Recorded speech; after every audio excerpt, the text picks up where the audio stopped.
We've had an unusually cold and wet spring, and that's causing delays in getting this crop planted and some of the harvesting issues associated with sugarcane. It's been a plus on the positive side for beef cattle and growing grass here in South Texas. That's been great.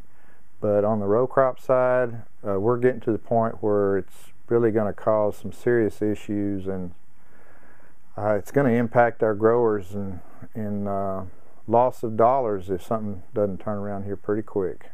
The cotton guys are really, they're the ones that need some drying out weather real fast. I'm not so much worried about our lighter soils. We'll be okay in sandy soils. We get a couple of days of drying out and there'll be planters in the field. But in these heavy soils that take a week to 10 days to dry out, and it hadn't stopped raining yet, it's getting into crunch time in terms of being able to get the kind of cotton crop planted that we need to plant.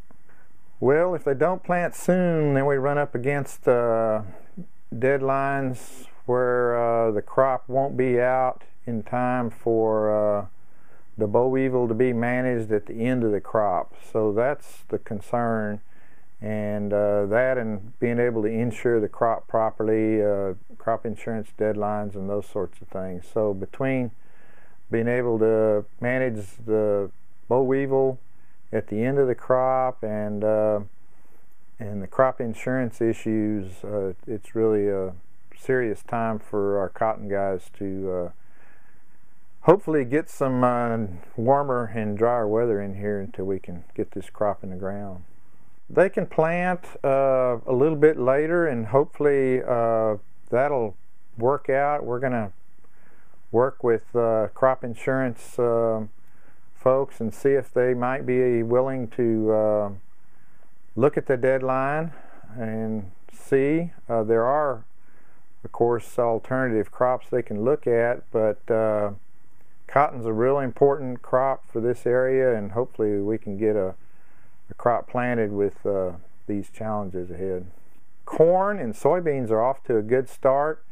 We probably didn't get as much of those planted as we'd like to have planted, but what got planted is off to a really good start. Those are looking good.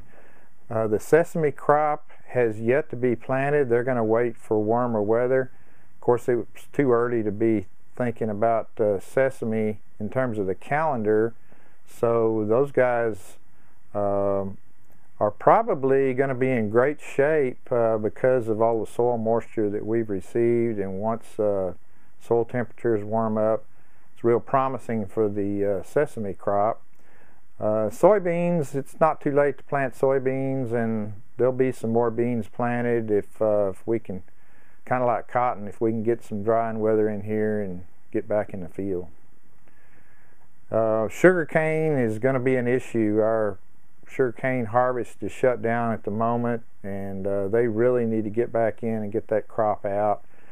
And there have been guys have been trying to get sugarcane planted since September and still haven't gotten all that planted. So we're way behind on harvesting this year's crop and behind on planting next year's crop when it comes to sugarcane. Well, if it doesn't get harvested, it'll be lots of dollars lost to the growers. So it'll get harvested eventually, but it'll be late. We'd like to get that crop in by 1st of April, and it'll be on into the summer probably before it gets harvested this year. It'll affect yields, no question about it. Those yields will go down, but the main thing is to get it out of the field, get it harvested as soon as they can.